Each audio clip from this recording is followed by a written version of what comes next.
ba za ka ji an karanta ta ba ko saboda su ai ganin suke wannan salatin ya fi kowane salati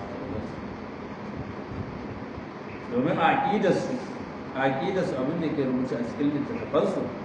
ita wannan salatin ta fi kafa ɗayan ta fi wanda ya karanta Qur'ani masu guru shida.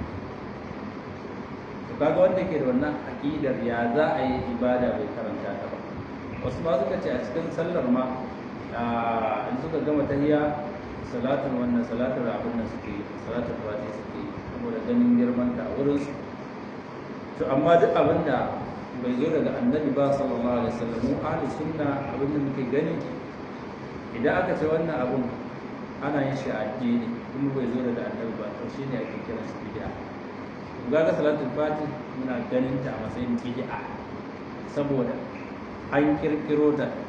musamman ma